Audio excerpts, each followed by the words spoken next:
gurizada, tudo bem? Meu nome é Matheus e eu tô aqui de novo para a gente falar sobre o tema das fake news e sobre história. Essa já é a nossa segunda aula sobre esse assunto. A gente falou dos nazistas e de como eles utilizavam as fake news. Mas dessa vez nós vamos falar de uma realidade mais próxima da gente. Hoje nós vamos falar sobre o período que ficou conhecido como a Revolução de 1930 no Brasil. A história da República no Brasil pode ser dividida em alguns períodos. O primeiro deles é conhecido como Primeira República, ou também como República Oligárquica. Esse período é compreendido entre a proclamação da República, em 15 de novembro de 1889, até os anos 1930. Alguns historiadores chamam o momento inicial desse período de República da Espada, pois os dois primeiros presidentes do nosso país foram militares. O Marechal Deodoro da Fonseca, um dos líderes importantes para o golpe que retirou a monarquia do poder no Brasil, e o segundo foi o Marechal Floriano Peixoto, eleito vice-presidente junto com o Deodoro nas primeiras eleições da nossa República. O importante é que a gente saiba que, após o Marechal Floriano Peixoto, durante a Primeira República, todos os presidentes do Brasil eram membros da elite agrária, principalmente paulista, mineira e gaúcha. Mas esse conteúdo você deve ter visto lá na aula presencial ainda com seu professor, certo? O importante aqui é que a gente lembre que essa elite agrária que controlou a política até os anos de 1930 garantia a defesa dos seus interesses. Sejam interesses políticos, como se manter no poder, sejam interesses econômicos, como benefícios e proteção aos produtos que produziam. Ou seja, apenas os mais ricos governavam e defendiam apenas os interesses das pessoas mais ricas. Tá bom, professor, você falou um monte e ainda não chegou no Vargas. É agora que chegamos no tio GG. Com o passar do tempo, as regalias econômicas das oligarquias passaram a ser insustentáveis. Houve também disputas internas pelo poder entre as próprias oligarquias.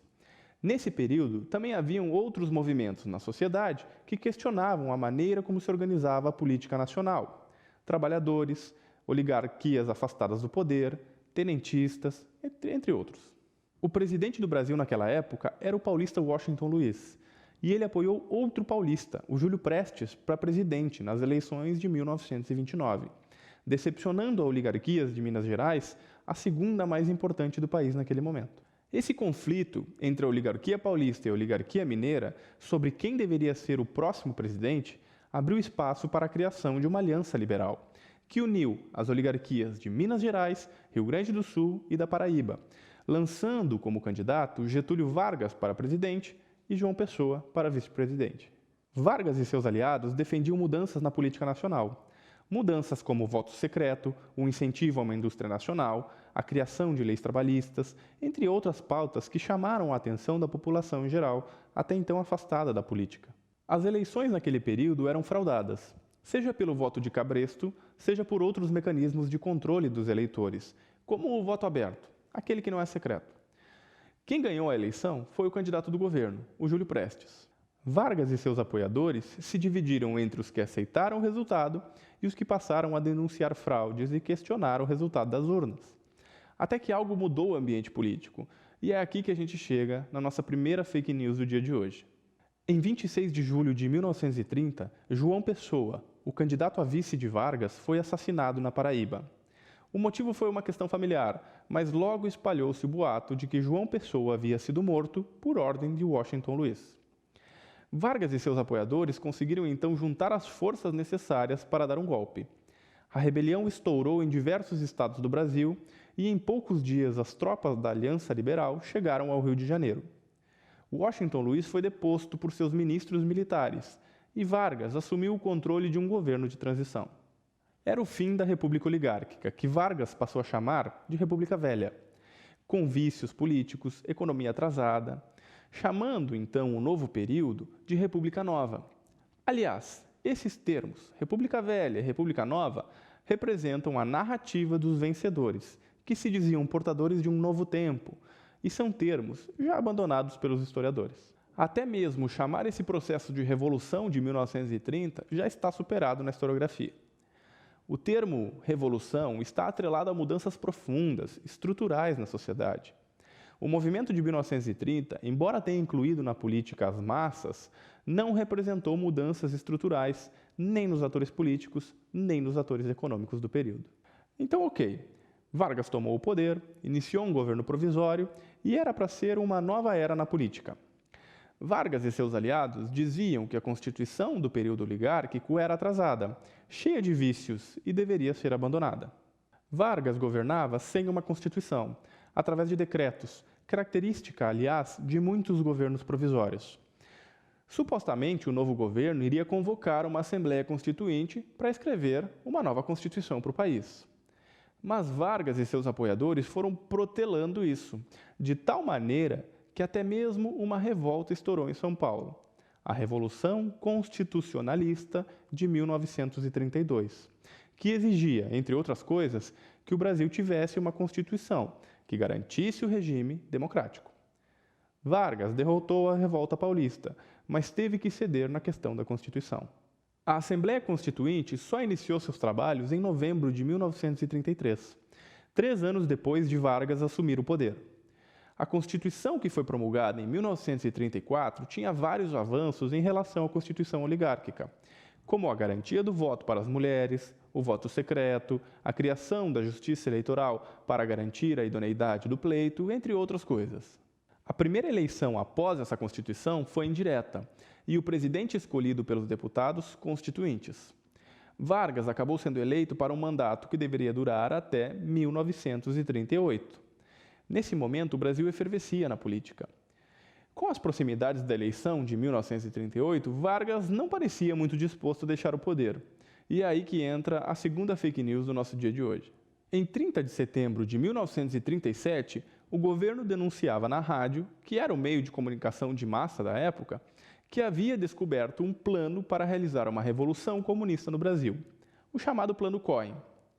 O plano afirmava que os comunistas iriam provocar greves, incendiar igrejas, sequestrar e assassinar autoridades, como o presidente e ministros, entre outras coisas, com o apoio de uma suposta força internacional.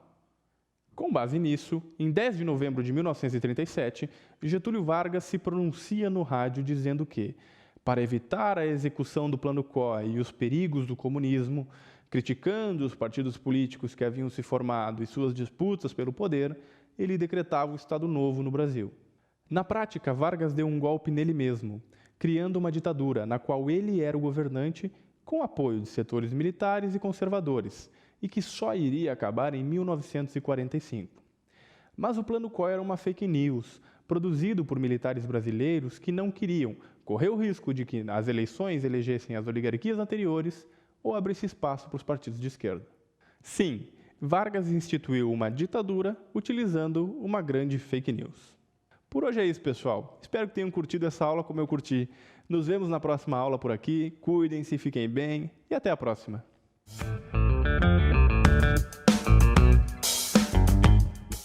Hello, I'm teacher Clarice.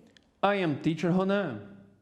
This is our second English class about fake news and websites. Essa é a nossa segunda aula, pessoal, sobre notícias falsas e websites. Today, we are going to learn 5 steps to identify reliable websites. Hoje, nós vamos aprender 5 passos para identificar websites de confiança. Nowadays, people are facing several problems because of fake news. Many things that we share on social media cannot be true. Hoje em dia, as pessoas estão enfrentando vários problemas devido às fake news. Muitas coisas que são compartilhadas nas redes sociais não podem ser verdadeiras. Because that, to know how to choose information on a trustful website is essential in order to not share lies in your social media. Let's learn it? Por causa disso, saber como escolher informações em sites de confiança é essencial para que a gente não compartilhe mentiras nas nossas redes sociais. Vamos aprender isso? First, you have to check if the photos in the article look Photoshop or unrealistic. Try to drag and drop them into Google Images, so it can help you to find the real source of them. Primeiro, dá uma verificada se essas fotos desses artigos aí, elas são Photoshop ou se elas parecem assim meio fake mesmo, né? Não pode ser verdade. Depois, você checa lá no Google Images, pessoal, e vê se a fonte é confiável. You should check the website where you are reading it. Normally, fake news comes from unfamiliar websites. Você deve conferir de onde vem o website que você está lendo a notícia. Normalmente, notícia falsa vem de websites que não são muito familiares. You must be careful with grammar and spelling. When the website shows many language problems, it's probably untruth. Olha só, pessoal, você tem que ter um cuidado aí com a gramática e com a escrita. Quando fica mostrando muitos errinhos aí, provavelmente isso não é verdade não, hein? Check the About Us section. On the top or bottom of the website, there should be a section called About Us. This section outlines the purpose of the website. Confira sempre a seção sobre nós. Nesse tópico ou nesse botão, nesse atalho do website, deve haver uma seção chamada Sobre Nós. Nesse espaço, nós vamos encontrar a proposta e quem é o criador do website. Don't forget to check if the text has an author, so that you can investigate him or her. Não esquece, pessoal, de verificar se esse texto tem um autor. Assim você pode investigar ele ou ela, né? Now, with more disinformation, you are able to deal with fake news and not trustful websites. Go on and not share lies in your social medias. Agora, com mais essas informações, você já está apto a lidar com as fake news e com websites que não são de confiança. Vamos lá, e não compartilhe mentiras nas suas redes sociais. Você pode perceber que durante nossas explicações sobre os 5 passos para identificar sites não confiáveis, utilizamos algumas expressões que indicam conselhos, possibilidades, habilidades ou até mesmo algo que seja obrigatório. Em língua inglesa, essas palavras são chamadas de modal verbs. Vamos revisar alguma delas? A primeira que utilizamos é a expressão have to. Ela indica uma obrigação, algo que nós devemos fazer, pessoal. Vejamos o exemplo a seguir. We have to check the information before share it on the web.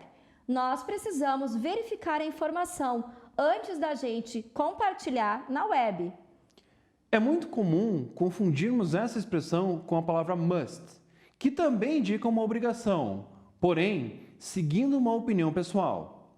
Assim, pode ser usada para emitir nossa visão sobre determinado assunto. Let's see an example. In my opinion, you must check that website. It looks not reliable. Na minha opinião, você deve conferir aquele website. Ele não parece ser de confiança. A segunda delas é a palavra should, que é utilizada quando damos um conselho a alguém, para indicar a coisa certa ou a melhor coisa a se fazer em dada situação. Exemplo: You should check the website where you are reading it. Então, você deve verificar o website de onde você está lendo essa notícia. Também usamos a palavra can, que indica uma possibilidade que temos para fazer algo ou que alguma coisa é possível ou permitida. Don't forget to check if the text has an author, so that you can investigate him or her. Não se esqueça de conferir se o texto tem um autor. Então, você pode investigá-lo ou investigá-la. Agora é hora de testar o que aprendemos sobre os verbos modais. Vamos observar 2 situações. A seguir, 2 respostas possíveis para cada uma delas. Escolha a alternativa mais apropriada e anote aí. Let's go! First situation: Your friend is sharing suspicious information in his or her social media. You say to him or her. Primeira situação: seu amigo está lá compartilhando umas notícias bem suspeitas nas redes sociais dele ou dela. Você deve dizer para ele ou para ela? Letter A. You must check this information in different sources or talk with a specialist in this topic before sharing it. Você deve conferir essa informação em fontes diferentes ou conversar com um especialista no assunto antes de compartilhar. You can go on. This is your social media and you can do whatever you want. você pode seguir em frente. A rede social é sua, você pode fazer o que você quiser. Second situation. You see an information in some social media and you know it's a fake news.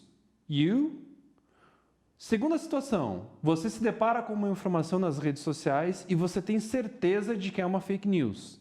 Você? Letter A. Have to report it to the website administrator. Letra A. Você pode informar o administrador do website. Letter B. Should only ignore it. Letra B. Você deve apenas ignorar isso. Se na primeira situação você escolheu a primeira opção, parabéns, está correto. Lembrando que a palavra must é usada para expressar sua ideia a respeito de uma decisão que você julga acertada. Na segunda situação também, a primeira alternativa é a mais apropriada, pois sabemos que é nosso dever denunciar fake news nas redes sociais. Então é isso aí, pessoal. Na próxima aula aprenderemos um pouco mais sobre modal verbs e reading strategies. Bye bye! Bye bye, guys. See you on the next class. Bye bye. Bye.